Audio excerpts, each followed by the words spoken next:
Have you ever made a dreadful mistake in your life or in your business that still haunts you today? Have you ever been plagued by guilt, regret, remorse, and the feeling that you can never make amends for what you have done? Even with the best optimistic attitude and great work habits, it can be difficult to face the losses that were incurred in the past. In this film, you will meet a woman who was facing a terrible mistake that had put her family in financial jeopardy.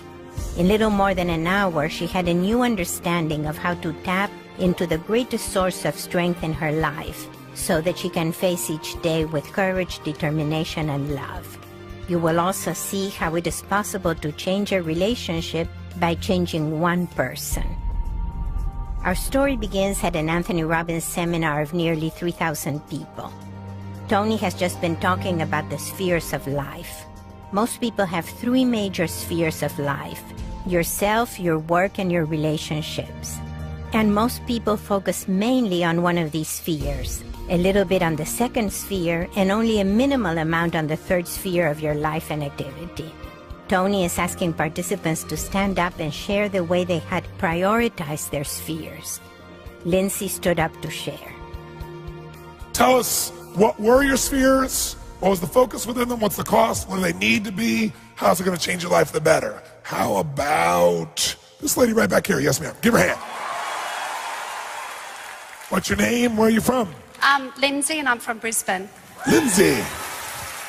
All right, Lindsay, tell us, what were your spheres? What were you focused on within the spheres? What's been the price? My spheres, I think, were equal in what I'd say my work. My relationship would be the smallest part. And Your work and? My work and myself. Okay, are we equal? I think so. Okay. Yeah.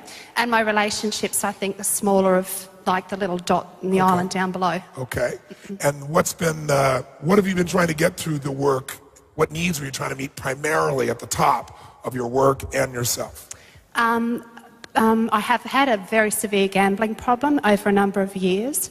I managed to kick the habit of that about 12 months ago, but unfortunately I've been left with enormous amounts of debt. For me to get rid of the debt, I need to work. Okay. So now we have what the real challenge is. You're really working for what need then? For me, I think. No, but which need? Connection and love, growth, contribution, certainty, variety, significance? What's the main reason you're working? According to human needs psychology, all human motivation can be explained as the desire to meet one or more of 6 primary human needs. These are certainty, the need for stability, safety, and comfort; variety, the need for stimulus and change; significance, the need to be special and worthy of attention; connection and love, the need for connection with others and ultimately to love and be loved; growth, the need to develop and expand; and contribution, the need to give beyond yourself. In order to understand any behavior, whether it is someone else's behavior or your own, it is important to understand which need you are trying to meet. For instance, it is one thing to try to make money out of a craving for certainty and safety, and it is a very different thing to try to make money out of a sense of contribution and growth. Tony is asking Lindsay to understand the deeper motivations in her life right now. I'd say to reestablish the connection and love with those I've hurt. Okay. And so you're working to reestablish it. That's what's behind it. But when you think about going to work, mostly you're thinking about making money so that you can do well enough to reestablish that. Is that right? Sort of, but I think mainly I just feel through the days of gambling I've managed to get rid of the habit itself, but the hurt or the baggage that I have left is the debt that's behind. So I used to smoke a lot and I used to drink a lot when I gambled as well, both of which I've been able to kick the habits of also. But the one thing... Give her a hand for that. Lindsay shows her strength as she explains that she got rid of her gambling, smoking, and drinking habits. But she is tearful as she talks about her baggage, the heavy debt that she carries. As Lindsay offers the word baggage as a metaphor that symbolizes her problem, Tony will use metaphors and symbols to transform Lindsay and her relationship with her husband.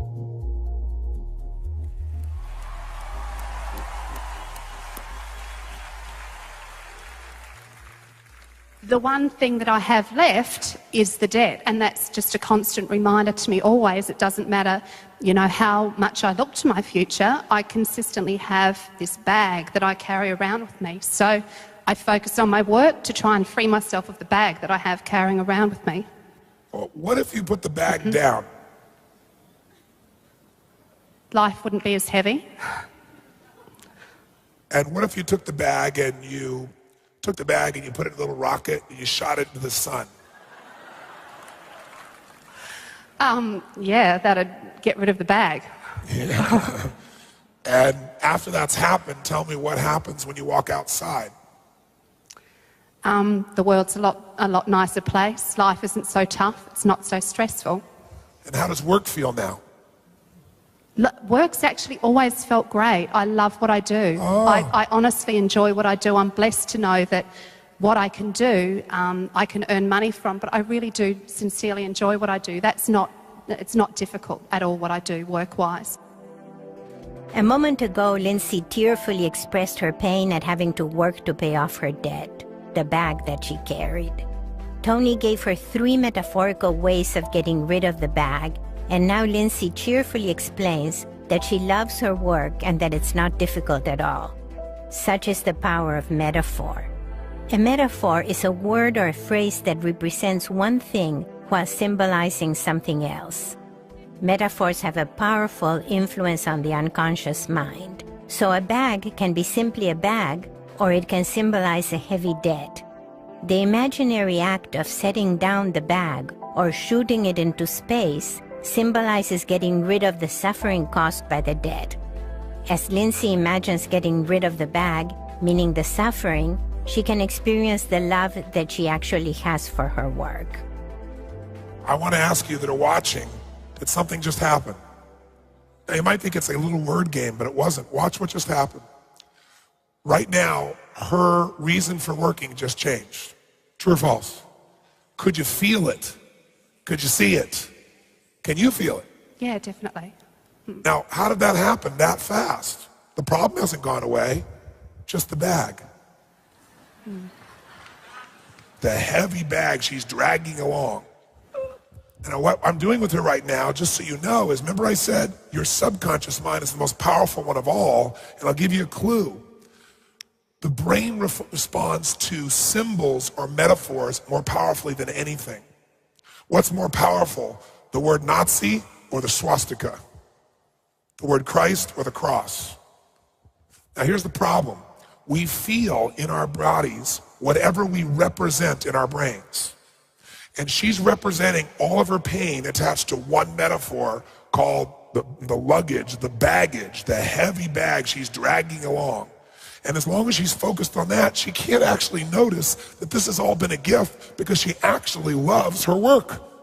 It actually makes her feel alive. That the truth of the matter is, she got all this from God so that she would go back to what she loves and feel productive and feel like there was something she could give on a daily basis, even when her children are going through the problems they're going through. Oh yes, I know who you are. You have a child with cerebral palsy, right? Another one with something else, I don't remember. What is it?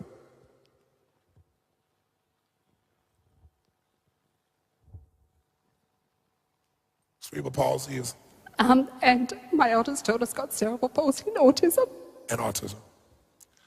Well, that would make it probably want a place to escape, since love is what you're really about. And you probably feel like there's nothing you can do. Tony knew from the information provided by Lindsay before the event that she had 2 daughters, one with cerebral palsy and one with cerebral palsy and autism. From the brief interchange with Lindsay, he knew that her most important human need was for love, and he understood her terrible pain in feeling that there was nothing she could do for her daughters.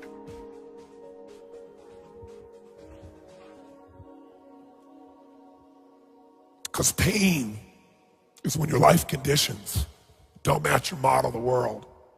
But suffering comes when your life conditions don't match your model of the world and you feel powerless to change it. Lindsay's pain comes from having 2 daughters who are so sick. That was not what she had expected from life. It was not her model of the world. Tony makes a distinction between pain and suffering. Pain is a fact of life. It is the experience of hurt. Suffering comes from feeling powerless to stop the pain, to change it. Pain is inevitable, but suffering is not. Suffering is optional. We can always do something to change the pain, even if only in small ways. Everything in the world is constantly changing, and so the nature of pain changes also. I understand suffering at all levels, and I understand your specific suffering, and it's time to stop suffering. It's time to give your daughters what they deserve, which is a mama who knows that there is a plan bigger than their understanding of what's going on. And that autism, cerebral palsy, all those pieces, that you still do make a difference for them. Because love is the only thing they really need. And you are a lover. And when you go to work, you can express it in that place. When you come home, you can let that work where you feel filled up because you know you've done something that's contributed and been alive. You can take that home to your daughters and you can give them that love they need at whatever level it is. And you can trust that that force is significant even though they still have pain. Tony points out that Lindsay is not powerless with regard to her daughters. She is powerful in easing their pain through her love. If you were to do that, then the bag, that's right, that blew up and vaporized, you'd take that off your shoulder and you walk a hell of a lot taller and you think, God must really know I'm a force in nature to give me these daughters and know that in spite of everything, I'm still going to love, I'm still going to grow, I'm going to expand, and there's plenty of proof. I tried to deaden the pain through distraction of gambling, through alcohol, through cigarettes, changing my physiology. None of it worked because God had a bigger plan for me, and the plan for me is work, grow, expand who I am so there's more of me as I grow to give to those I love. And I am more than enough. I was put here at this time for this reason. And even though it may not look like it's magical in the way I think it should be, if I can't change the environment, then I got to change my model of the world. And I have to find an empowering meaning. And your vibrancy and your gift will be your ability to step out of your own pain. That doesn't mean not feel it, but not stay in that pain and to use that pain as drive to give more to those you love. Tony first helped Lindsay to metaphorically get rid of her bag. Then he acknowledged the power of her love. Now he moves to give Lindsay a new meaning in life, where love and contribution to others will be her strength and her gift. And the more you do that, that's where spiritual growth happens. Because spiritual growth is when you start out focused only on yourself, and that's when you'll be miserable. And then you care about people around you, because they can give you pain or pleasure. Their hurts are your hurts. And eventually you care about everybody, including people that are supposedly strangers, and you really care about them, not because they can give you pain or pleasure, but because you know that we're all here for a reason and a purpose, and it serves us, and it's our job to find the empowering meaning of why we're here. If you find that, life is magical, and suffering stops. Remember, pain is part of life. It's a good thing. The pain that digs inside of you, this deep, deep, deep pain, opens a well. Your job is, what are you going to fill it up with? Love or fear? Resentment and anger, or gratitude, knowing that even though you don't understand it, there's a faith inside you that says, there's something beautiful that can come from this. There's more inside of me because of this. There is always a choice to be made. Pain can result in resentment and anger, or it can bring out strength, love, and spiritual fulfillment. Maybe I'm only talking to you, because if people believe that, then their subconscious is totally open for me to penetrate them. Because everybody in this room has had suffering. Suffering of various kinds. Suffering happens when the way you think life's supposed to be is not the way it is. And especially if something outside your control has f***ed it up. Through his conversation with Lindsay, Tony is influencing everyone in the room to make the best of their challenges and of the pain that is an inevitable part of living. But if you're the woman you're made to be, if you're the man you're made to be, then you'll suck it up, get out of the suffering, stop feeling sorry for yourself, and step up and do what's necessary now so that the gifts that God has given you show the up. Not the story, not the excuse, not the bad feelings. Life is hard at times. Pain is part of life. Suffering's an option. Pain's a damn good thing if you use it. So what are you feeling now, my dear? I always feel that I have stepped up to the plate for my kids. Yes. I have no doubt that I have. They are everything to me. But I'm tired of doing it. Yes, I know. I've had enough. You've had love. No, I've had enough. You've had enough. I think I can appreciate that life is full of challenges, and I appreciate that I've been put on earth for a purpose, and I accept that. But there comes a time when enough is enough. I agree. Enough gambling, enough smoking, enough drinking, enough blaming yourself. No, not at all. I don't... Yeah, perhaps. Give her a hand for that. When Lindsay says enough is enough, she is referring to her pain and her suffering in relation to her daughters and her loneliness in relation to her husband.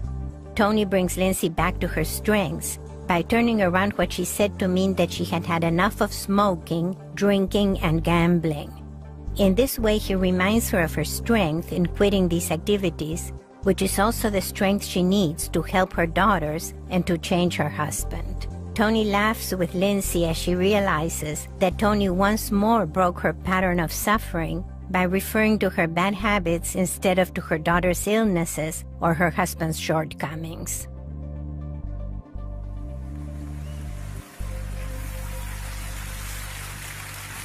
Logically, she knows it's not her. Logically, I know it's not me.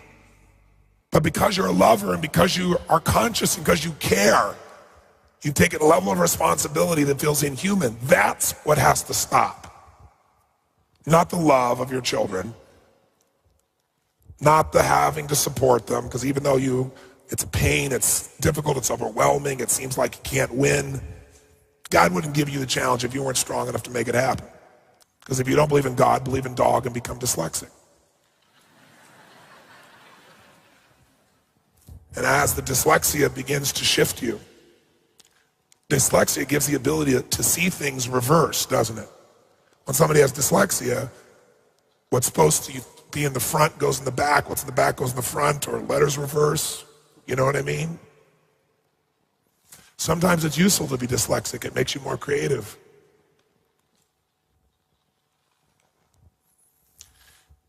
You know, there's an old story that I'm sure you've heard of regardless of your religion. It's the story of Saul to Paul.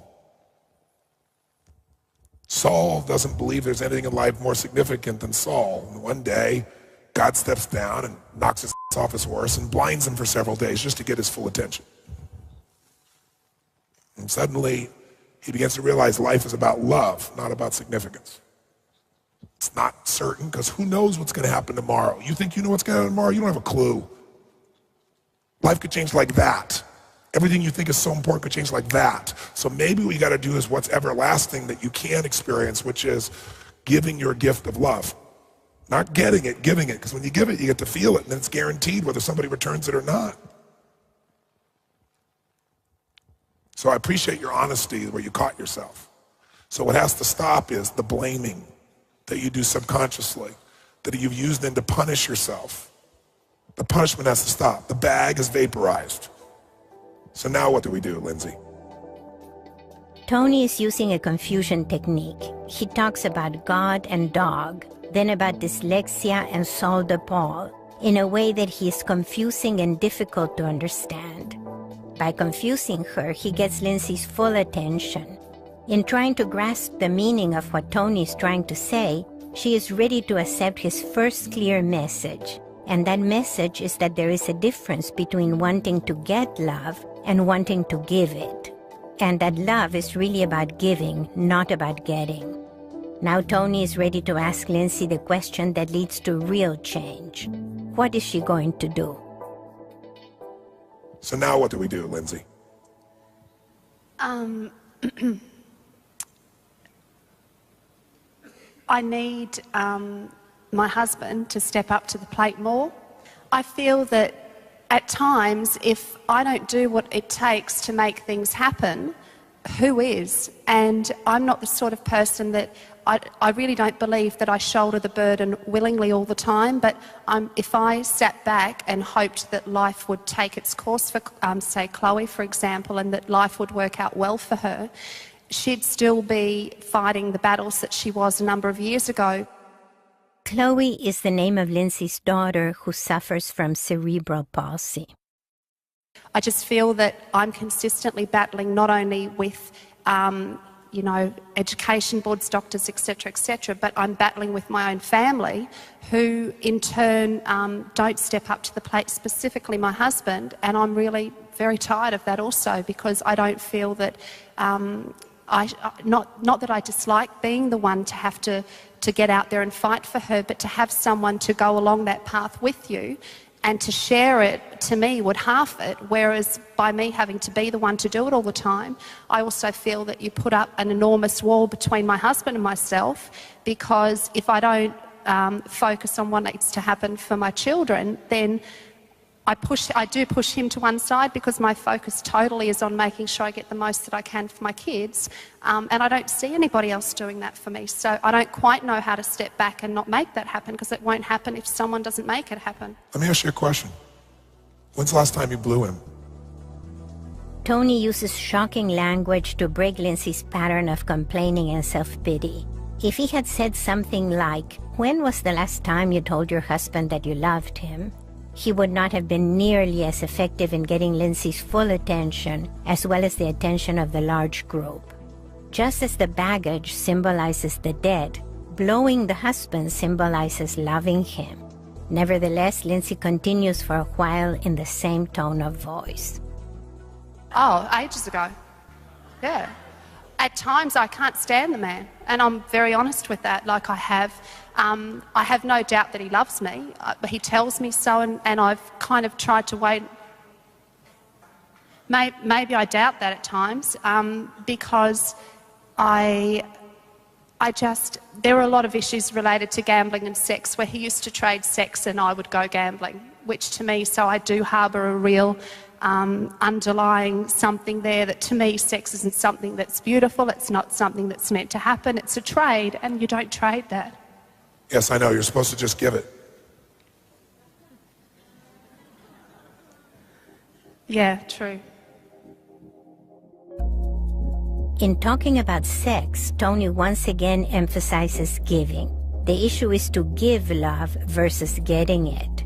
This makes Lindsay thoughtful. Given her family situation, Lindsay's life is likely to remain difficult.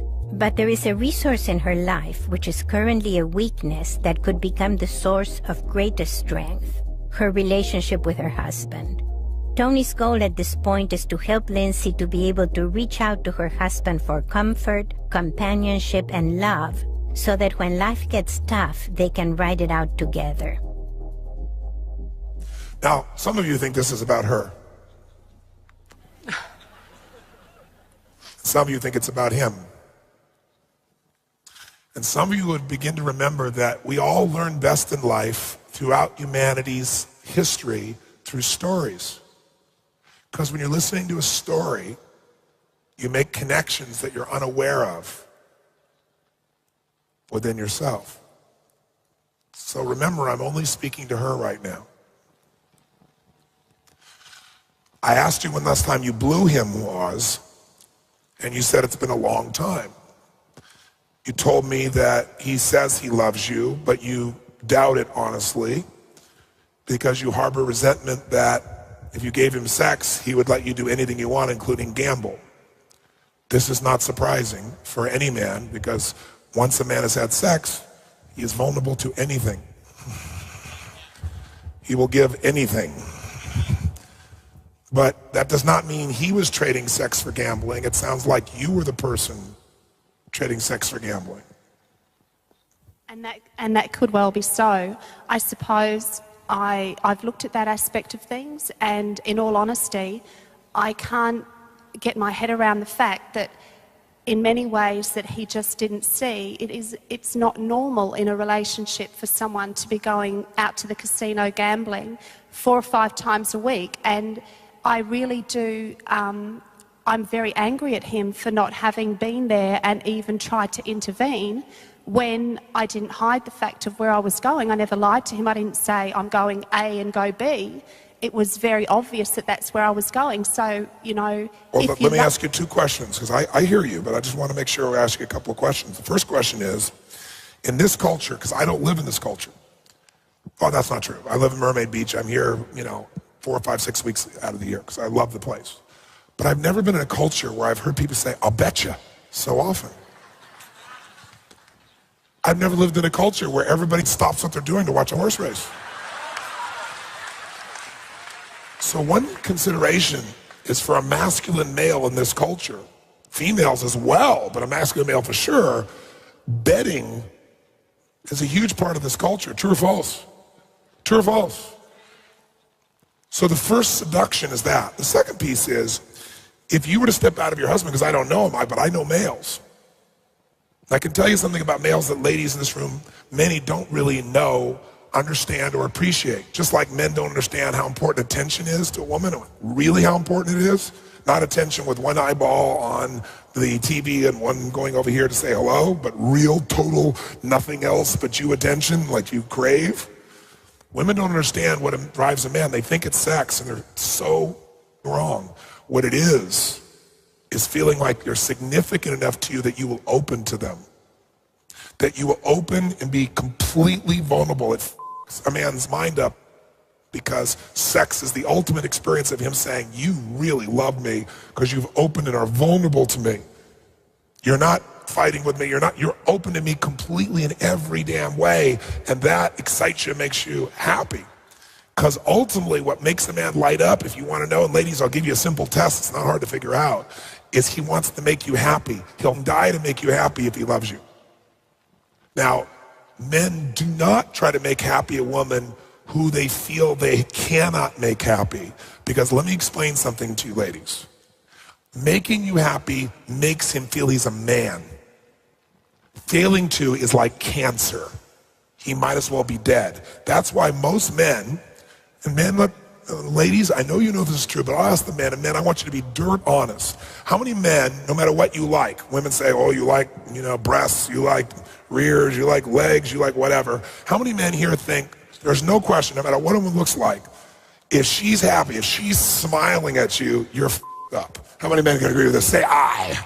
Gentlemen, if you agree a woman's smile is the sexiest thing about her, say aye. If you hear their voices, they're not bullshitting you. In fact, there can be a woman who a man can look at at first because she seems so sexy, and he may keep looking, but there's a part of him that starts to shift when he sees she really isn't happy. And if he thinks she's happy, he makes it up. His biochemistry takes over and he's with her for a period of time. The reason he wants to get out of there is he discovers he was wrong. But if he can make you happy, a man lights up like a Christmas tree.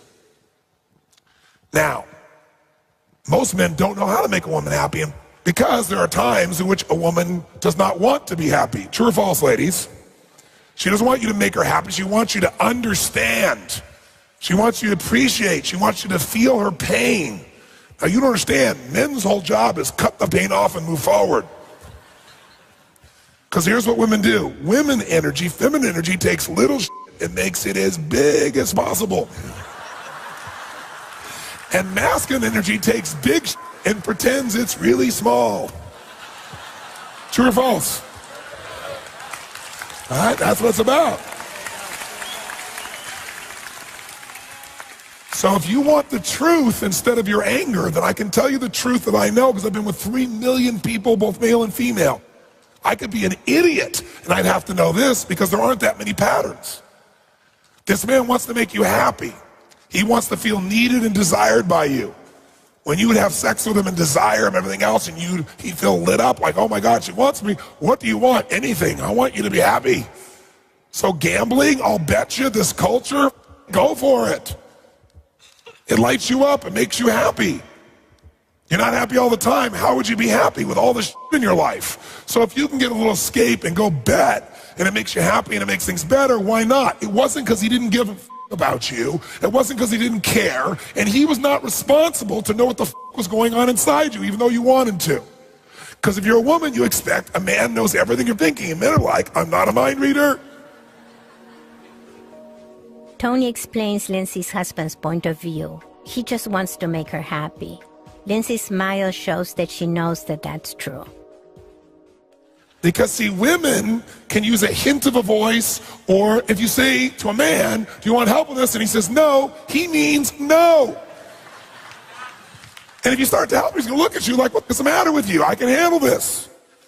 But if you ask a woman, do you want help with this? And she says no, it means yes, you stupid f. And if you go, oh, she said no, and go off now, she's like, he doesn't give a f about me. True or false, ladies? Make some noise. I didn't know that a man, my job was to become Sherlock Holmes. That your job is to be a detective, because women are always leaving clues. Now they get pissed, like you are, because you think any woman would have figured out that I needed somebody to intervene here, and then I'm out of control. Right? But you went, oh, she's gambling, she's happy. I love her and she's happy. This is beautiful.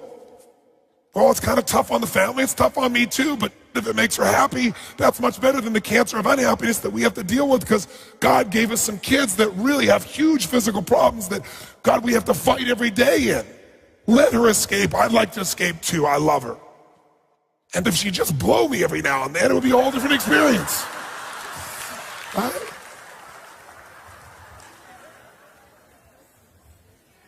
But now, you don't suck his. Tony again refers to oral sex in a funny, outrageous way, in the same sentence as he's talking about the serious problems of the daughters.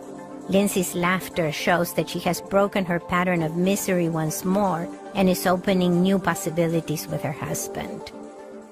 And you say, I don't know if he doesn't love me. I can promise you he's going, I don't know if she doesn't love me either. I want to make her happy, but now I can't even get her to gamble. What do we do?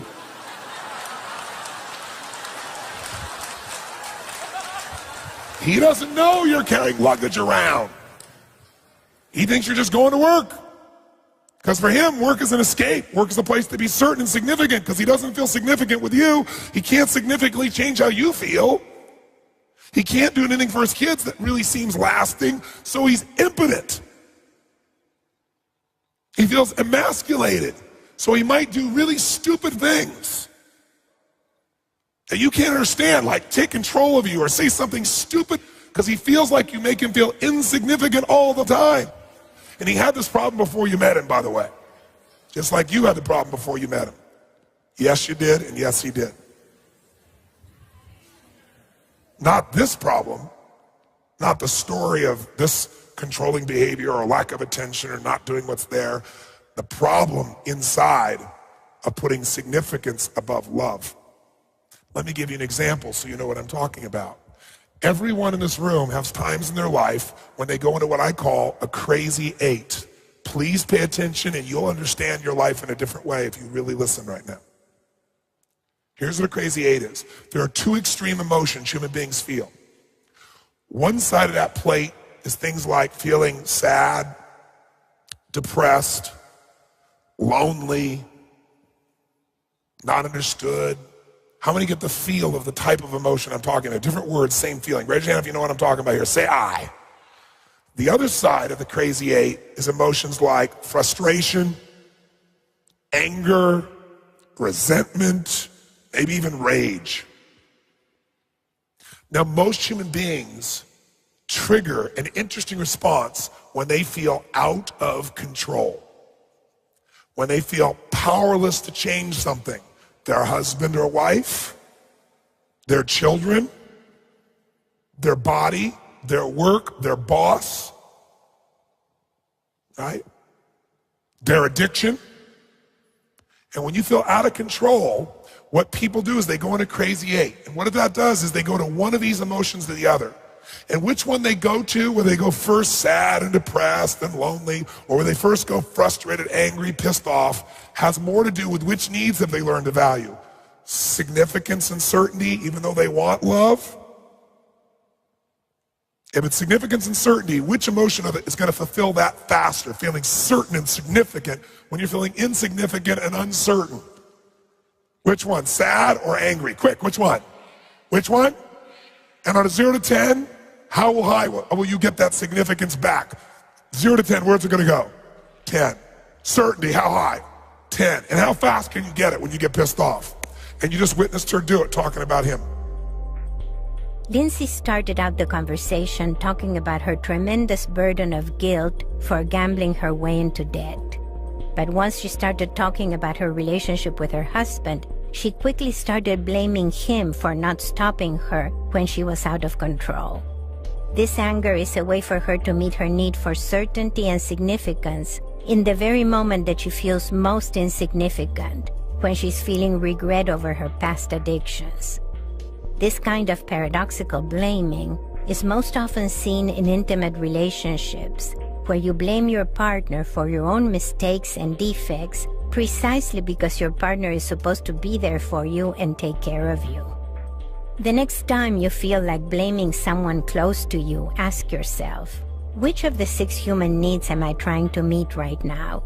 Usually anger serves to meet your need for significance and certainty precisely in the situations where you feel most insignificant and uncertain. Ask yourself, what thought am I having that is making me feel insignificant and uncertain? If you can understand exactly why you're getting angry, you can take responsibility for the real reason why you're blaming your partner. Now Tony will explain to Lindsay why she only goes to anger as a second choice. Did you see that? But she didn't start there, because she doesn't go there first. You know why? Because she doesn't value significance most, she values love most. So people that value love most and connection tend to go to sadness first, right? They feel sad because, oh my God, I'm not understood, or I feel alone, or I can't do anything, or I'm not good enough, or blaming themselves for the problems in their life. And so here's what happens. They feel sad and depressed, and what needs they get? Connection with themselves, because they're usually busy taking care of everybody else. Right, Lindsay? Take care of everybody else. Am I right?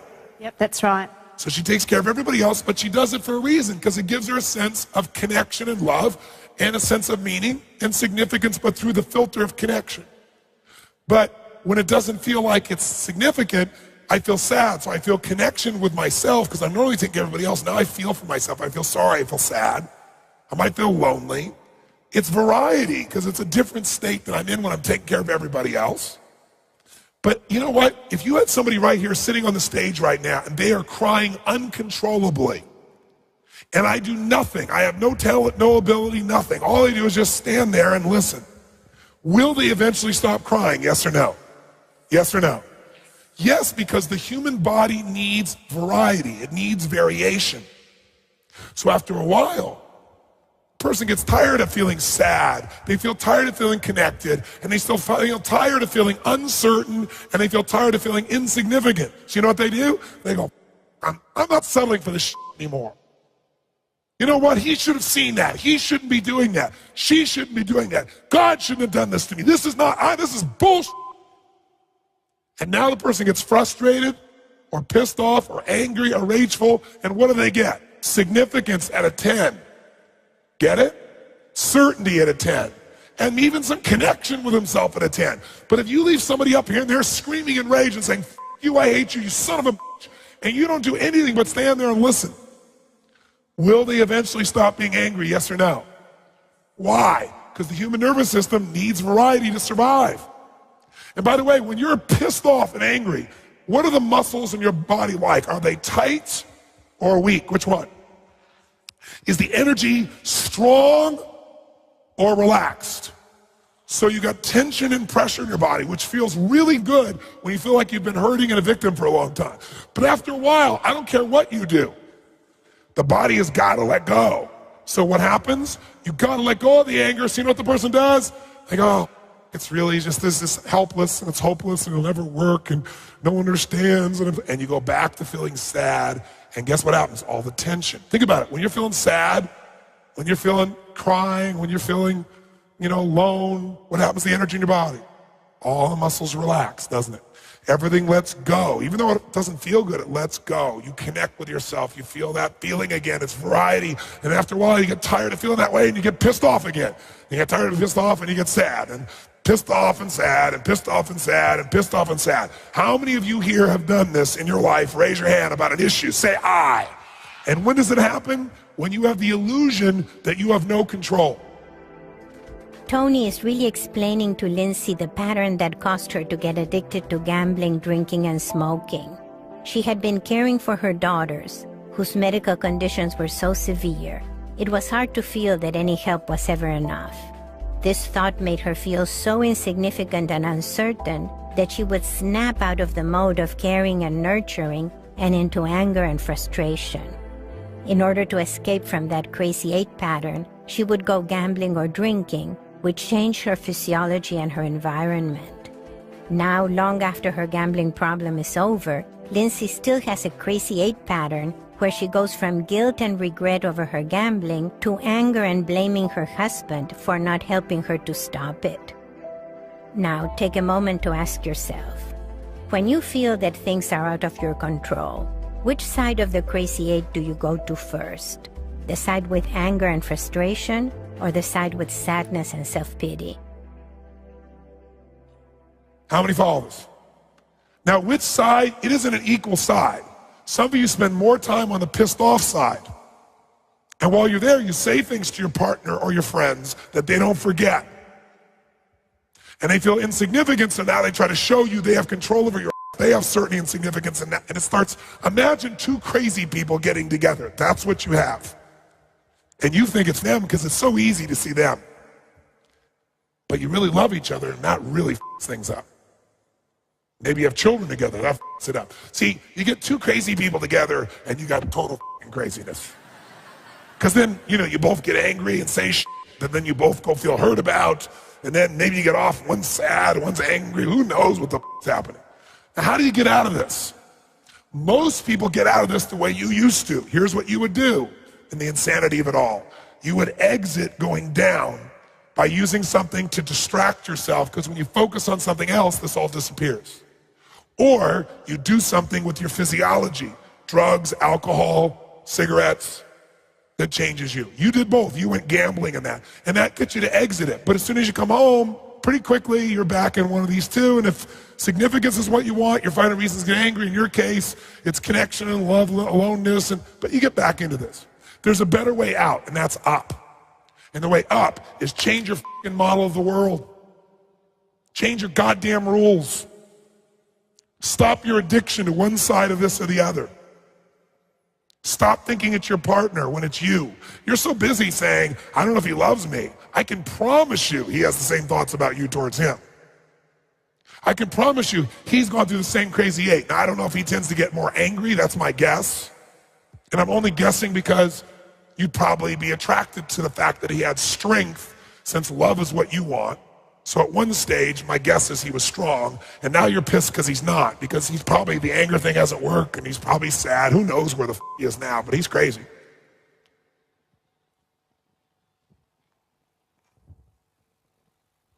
Any truth in anything I just said? Yeah, I'd say you're pretty right. In what way? I'd say, yeah, he actually has said to me that he doesn't know really what to do. Like, he kind of feels that it doesn't seem to matter which way he goes, it's never right.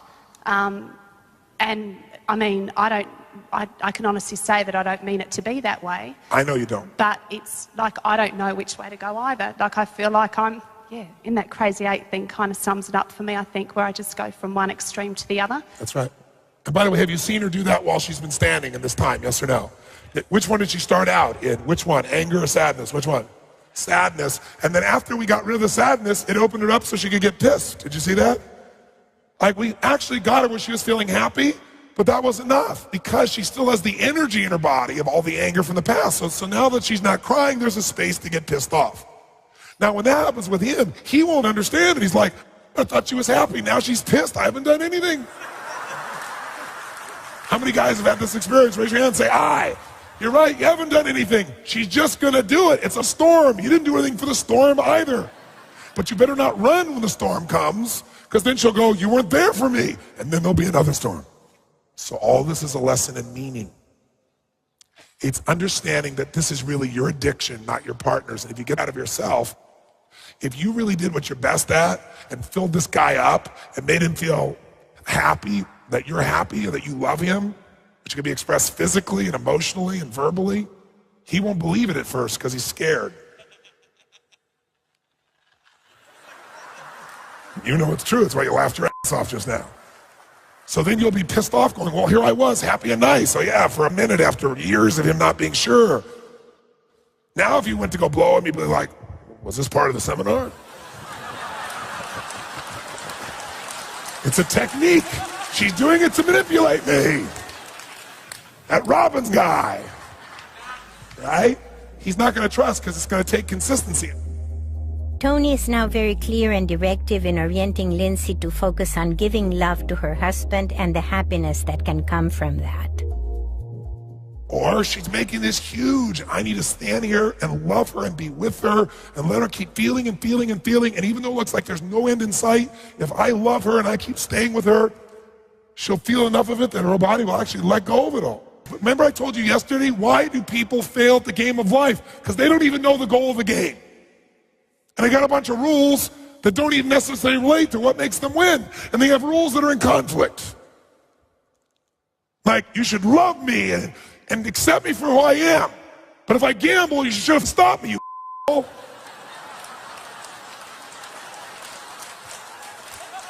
And then other people have different rules, especially if they're of a different gender, about how to win the same game. And you want to win it with them, and they got wrong rules. And then they have infill fly rules. Accept me completely and love me for who I am. Don't judge me, except when I gamble. And I'm happy. Then I know you f***ing hate me. You don't care for me, and it's your f***ing fault I went through all this pain. Because if you would have been more present, I wouldn't have been there. So now I have a question for you, Lindsay, since this has only been about you. You have a very nice smile. Something you could use even more, I bet. In fact, if your husband saw you smile as much as you did this morning, he might get hard. There you go. And then you might know he loves you. But I know that's not how you know. You know by him understanding and taking time and figuring you out. Send him to me and I will teach him these things. In the meantime, don't expect a blind, deaf man who worships you to understand how to make you happy, especially when you don't want to be happy at times. It's just dumb, and you're not a dumb woman. But you could love the shit out of him, and that would make him have more desire to figure it out. Because he's as in much pain and as scared as you are. So what are you thinking or feeling now? I'm thinking and thinking about, I went to UPW in October last year, and life was changed quite dramatically for us upon my return, as far as an intimate relationship was concerned. And I must admit, life was a lot rosier at that time, and yes, he did stand there shaking his head saying, what the f*** is going on here? Oh my God, what happened? God, you were there for 4 days, what's wrong with your life, da da da. So I can understand what you're saying is the old story that you don't give to receive, you give because that's who you are. Give her a hand for that, for starters. It is clear that Lindsay has incorporated giving love to her husband as part of her identity. And really, my biggest challenge for myself, and one that I'm ready to step up for definitely, is that my past is my past, and that I have a very bright and rosy future, as do my kids, of which I have no doubt. Give her a hand for that. Beautiful. Lindsay is now able to see a bright future for her children, quite a difference from how she started less than an hour ago. But I guess most of all is I really do have no doubt that Jason and I are meant to be together. I think we've stood the test of time well and truly. Give her a hand for that. Look at that smile. But I think most of all is that to understand that he probably finds it really just as difficult, or if not as difficult as me. And he is more confused perhaps than I am, and we really do...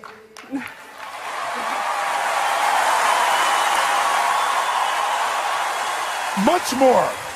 Because you at least know the rules, because you know it for another woman and you could help her. In fact, that's probably where you've gotten some of your comfort, is somebody, a female that you care about, a friend, somebody. Is that true? Have you had anybody like that? Yeah, that's true. And to be honest, Jason and I can sit down and talk, and he does just put his head in his hands going, what is it with women? I just don't get it. Yes. Like, you know... But see, women understand, so they assume a man would understand. But I just thought that after a while they'd get it a bit better. No. And No, because a man's world is based on logic. Women do not have that interfere with their experience of life. A woman can feel something, and it makes sense to her even though there's no reason for it. So what he has to understand is, I don't need to make her happy, I need to make a difference. Am I loving her no matter what? Makes a difference. My understanding that instead of telling her she's wrong for caring about everything all the time, or saying let go of the kids right now, she can't. And isn't it beautiful that she cares that much about the kids, and both of them, and me, and her, and her friends, and everything else? And I would go crazy if I thought about that all at once. I like to think of it one at a time. That's why most men, they can watch TV, you know, they can read the paper, but they can't do both those things at once and pay attention to you. The human male brain works physiologically differently. So no, he's not going to just get it. He has to be trained.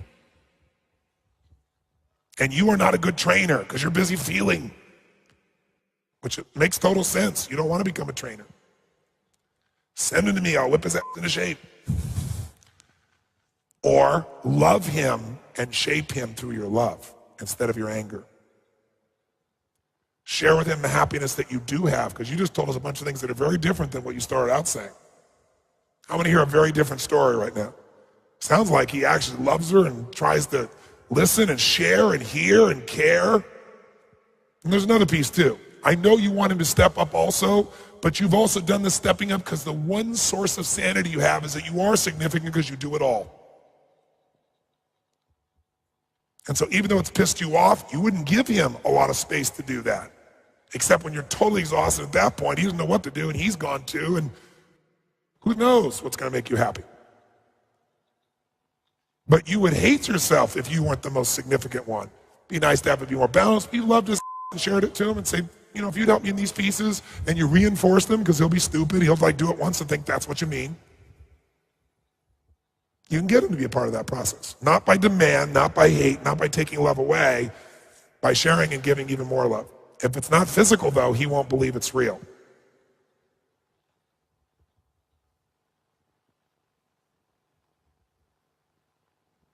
And you're the only one who needed to hear this conversation, Lindsay. That's why we took so much time on it.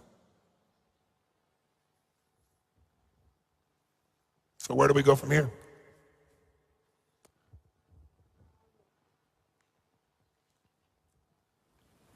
I just think I need to go home and re-establish a really good intimate connection with him again, and to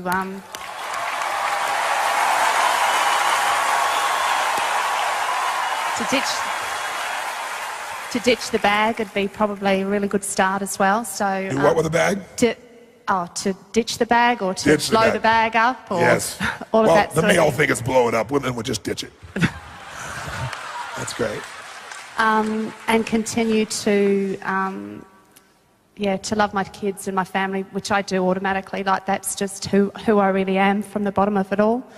And just to continue to encourage them to be who they are, and that it's okay to be different and all those sorts of things, and just to enjoy life. And I'm just curious, When you think about your life now, how do you feel? That it's actually pretty good. So it's not over? No, and I really don't believe it ever was over. Like, I honestly don't, I've never believed that life's been over, but I definitely believe that we have a lot of challenges that sometimes we really just don't know where to go. And that's why we come somewhere like this, so that we can learn where to go. Because we all want a better life. We don't want a life. We want to live to the fullest of our potential. One thing that's useful to know about men versus women, women speak in riddles. Men think when you're speaking in riddles, you mean what you're saying. If there's anything a man can learn, is that women never mean what they're saying, never will upset them, rarely mean what they're saying. But they know that they really are meaning what they're saying because they're speaking in riddle. So when you said earlier, it's over, I can't do this anymore, I can tell if you say that, he's going to go off panic going, I have failed. Ultimately, life is ending, it is over. He didn't know that it was a storm that would pass if we would just talk here for about 45 minutes. And now life will be wonderful and great and compelling in future. So the men in this room may want to remember this conversation and know this woman, even though she doesn't look like the one that you spend time with, the core of it is the same. The story may change, but the core is the same. Listen for the deeper piece. Every man, if I could give you one gift, I'd get you a magnifying glass and one of those little old hats, and turn you into Sherlock Holmes. Because if you do, you'll become a hero instead of an idiot. And you deserve to be able to win like that. And every woman deserves a man who will search and find. Because nothing lights her up more than a man who will stick with it and find. And most men, if you're really a man, that's what you're made for anyway. You love a fucking challenge. You love to break through. You love to figure it out. If you were as committed as figuring out your woman as you were that electronic device, imagine what your life would be like. Guy will spend an hour trying to figure out this electronic thing, and not even 30, woman says something, I'm out of here. Shift your focus and you shift your life. Make your woman a larger sphere. Give her a big hand. Lindsay stood up presenting a challenging story about a very hard life. While dealing with the challenges of caring for 2 children with severe health difficulties, she had become addicted to gambling, smoking, and drinking, which had put her entire family into severe financial debt. Although she was able to overcome her addictions, she was still left with not only the financial debt, but also a crippling sense of regret and guilt over what she had done. Tony instantly recognized and appreciated the degree of pain and sense of helplessness that Lindsay had suffered over her daughter's health issues. Then he asked her, what will she do with that pain? Was she going to let the pain create an atmosphere of fear, resentment, grief, and guilt, or an atmosphere of greater love, compassion, and awareness? Then we learned the real challenge. Lindsay was furious with her husband, who had not helped her break her gambling habit, and who had not prevented her from ruining the family's finances. Instead, he had not interfered with Lindsay's addictions. Tony explained the predominant emotional pattern that ruins relationships, the crazy 8. The truth is that we seek to blame our loved ones, not because it will help, not because they are responsible, but because anger helps us feel significant and certain in the moments when we feel most insignificant and fearful. Tony also explained her husband's situation. He hadn't stopped Lindsay from gambling because he loved her. He understood the hardships of her life, and he wanted her to have something she could do to escape and be happy. Lindsay understood the pattern that had led her to gamble, and that was even now trapping her in feelings of sadness and blame. She also recognized that her husband loved her and would do anything for her, just as she would do anything for her children. Her love and understanding for her husband was renewed, and she went home to him with a new attitude of love, acceptance, and compassion. Now let's visit with Lindsay and her husband Jason as they meet with Tony again 1 year later.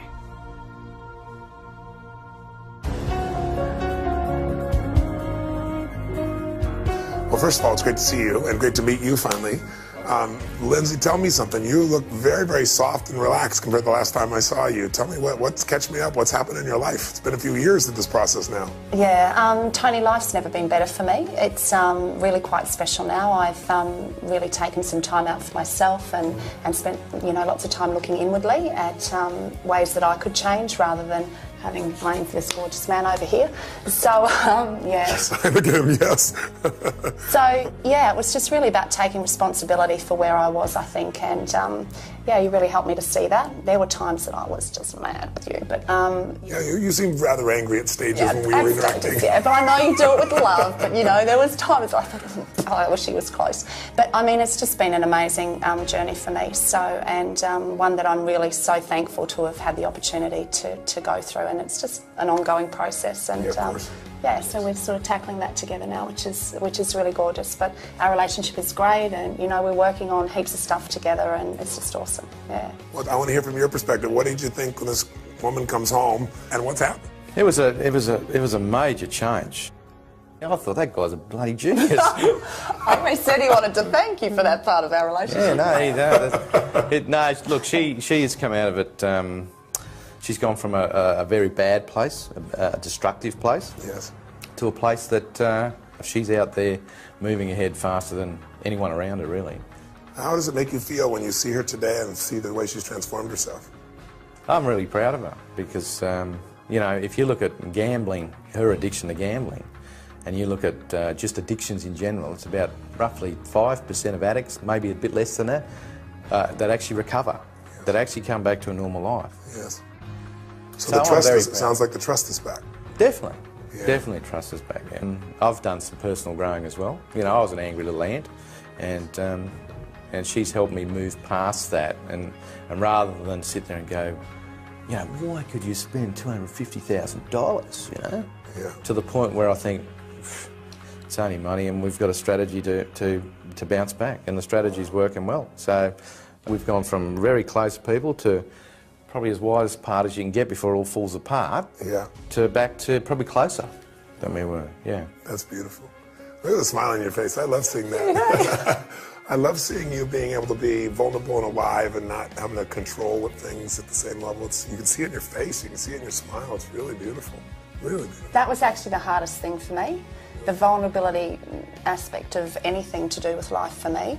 I just sort of had to control everything. Yeah.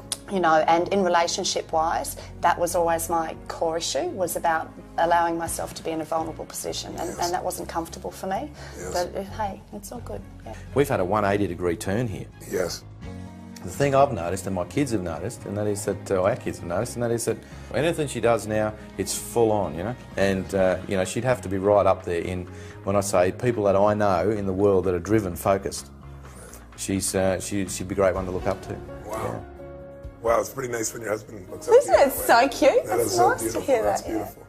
Now, you said it's only money.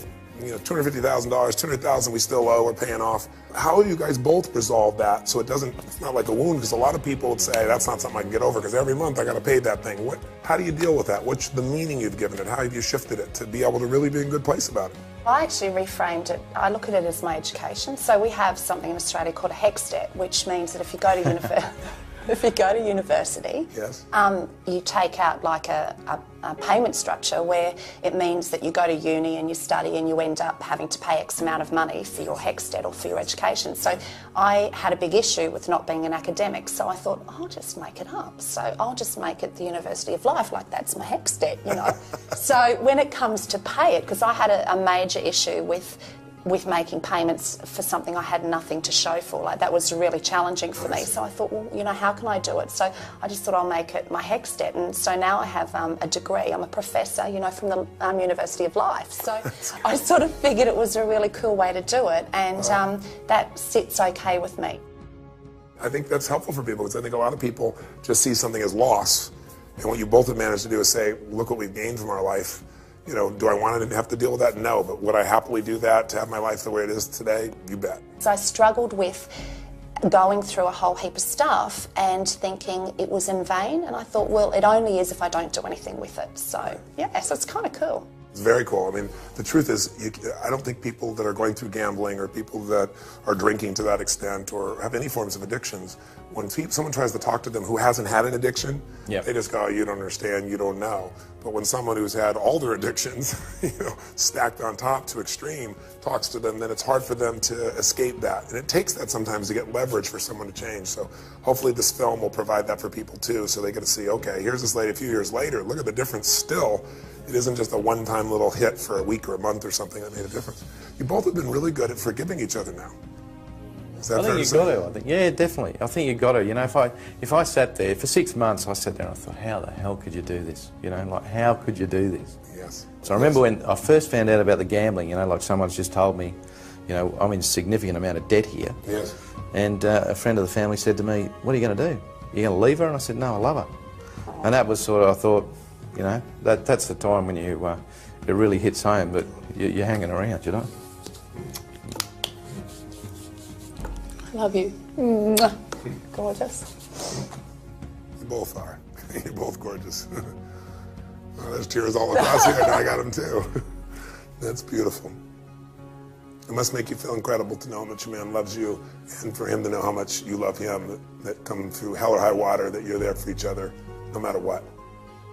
You know, life's never going to be perfect, you know, and if you just pull together and realise that we do the best we can do. You know, I remember when you said that, I thought, I've always done the best I could do, and he's always done the best he could do. But sometimes our best was just different, that was all. One wasn't right and one wasn't wrong, it was just different, you know. But we completely just apart did, at times, I think. Yeah, but we both did the best we could do, you know, and now we've realised that we can pull together and do the best we can do, and it's a totally different place. But I lean on him now, you know, like, yes. And it's okay to do that, you know. Yes. If I'm having a bad day, it's okay. Like he can hack that, you know. Like I just was treating him like he was this person in cotton wool, and I had to do everything myself. But you know, he's a strong bloke. Before you had all these rules about how your man had to be, and he wasn't that. But you had very few rules for yourself back then, as I think I pointed out to you at the time. No, Russell. But the other extreme is to go beat yourself up, and you know, to blame yourself so much that then there's nothing left of you to be able to go out and make your life better. Or after a while you get tired of beating yourself up, so you beat someone else up. And you've seemed to have stepped out of that. Oh, absolutely. Yeah. But I was when I first came to UPW 2 years ago. Yes. I was beating myself up big time. So yes. I'd stopped my gambling, and I'd really managed to pull my addictions into line, but I was miserable. Yeah. It was like, well, now what? What do I do now? So I'm not doing this stuff, so what do I do? You know, I was absolutely miserable. So, yeah, it's like you stop the addictions that you think are causing you the pain, but you're left with more than you can ever imagine, and you've still got all the challenges. I still had all the challenges and things at home, so that's what was just priceless for me. How do you define yourself? Are you a gambler anymore? What's your way of describing yourself? I just see myself as a really caring person, and who just really wants to get out there and enjoy her life and be a great mum and a wonderful wife, but really kind to myself too. I was really mean to me. And, you know, no one's been more vicious to me than me. And I don't want to do that anymore. You know, I'm deserving of much more from myself. So, and I give myself the room to be that person. So, and I goof up, you know, but I don't care. It just doesn't bother me. And I don't see gambling as a part of my life at all. I just, I'll never have the impact I was destined to have if I didn't do what I did, you know. And I look at, like, our eldest daughter, Chloe. She's having quite some major challenges at the moment, which is proving to be quite difficult to deal with. Yes.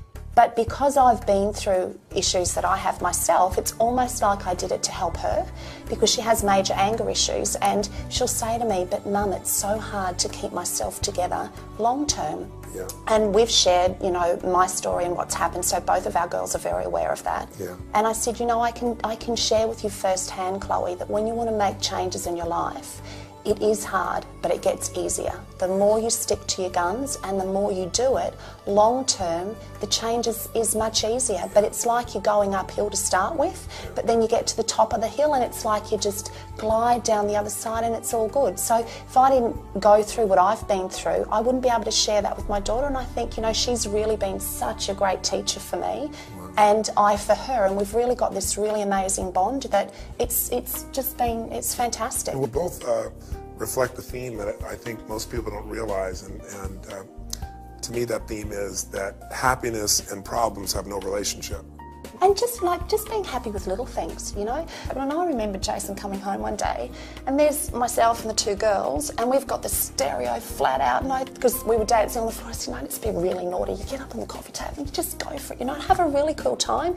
And you can be happy in that moment, or you can sit on the couch thinking about all the stuff that's going on that's not great, but you can be happy anytime you want to be happy. And I didn't realise that before. And I think by coming through the whole process that I have over the last couple of years, I've realised that happiness is a choice. You can choose to be happy or you can choose to be sad. How have you grown through all of this?